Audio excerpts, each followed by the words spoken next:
So who am I speaking with? I'm Jason Calacanis. I'm a serial entrepreneur, the CEO of Mahalo.com, a learning site, and an angel investor and writer. Jason, awesome presentation. You talked a lot about the market for tech talent, whether you're looking to hire or whether you are tech talent yourself, but you created this great scenario about how to get hired if you have like 9 or 10 good friends. Explain. Well, I mean, I think this is just a little bit of a hack, but if I was a developer, I would just get 10 of my friends together and start a small collective that built web apps for 6 months, and then showed those web apps to the Facebook, Google, and Yahoo people until they came and bought the company for $1 million a developer or $2 million a developer, which I think is quite possible. It's a hack, so it'd be risky, but I do think that the talent wars are so great, with people paying over $100,000 for developers, with signing bonuses and all this kind of stuff, that anything is possible. When you have companies making billions of dollars in profits and they don't have enough engineering talent to solve problems, they will pay disproportionately. If you don't have technical talent, my God, what are you waiting for? Go get a book and learn. Learn how to do anything. Just learn how to code HTML5. Learn how to do anything technical and you'll have a job. That actually, the scenario is kind of like the Friends scenario. You know, the television show Friends, they, no one single actor, essentially negotiate. They negotiate as a group. So it's kind of the same thing. You're negotiating as a group, all your talent.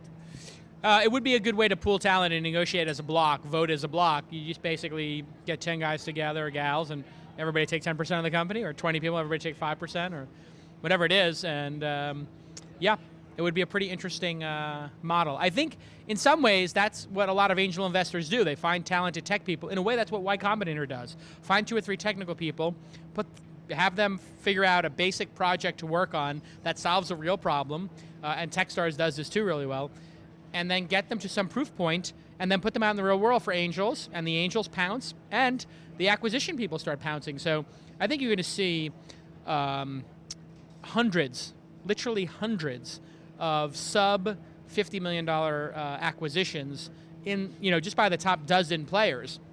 I think they're just going to be buying a company or 2 a month for the next couple of years.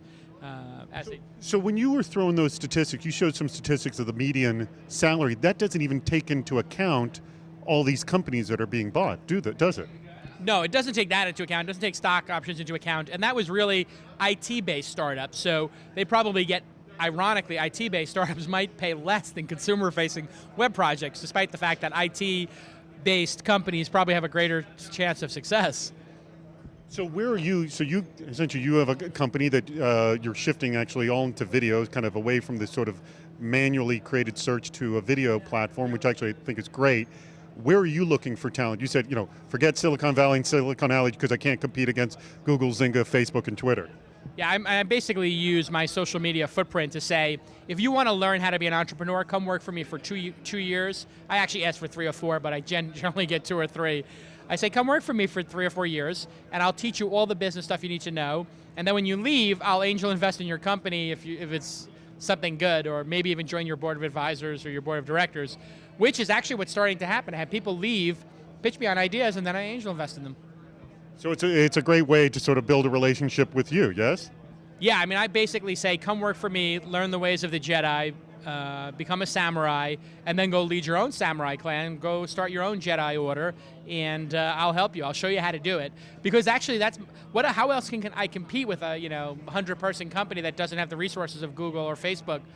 I've got to compete and say, hey, listen, I can teach you all the business stuff, and at a smaller company with only 100 people, you're going to get a lot greater percentage of my time than Larry Page's or Steve Jobs. I mean, if you work at one of those companies and they have 10,000 or 20,000 or 30,000 people, the biggest interaction you're going to have with Steve Jobs or Larry Page is maybe shake their hand. Maybe, if you're lucky, ever. But hey, if you work for me, you're going to get to have lunch with me at least once a week.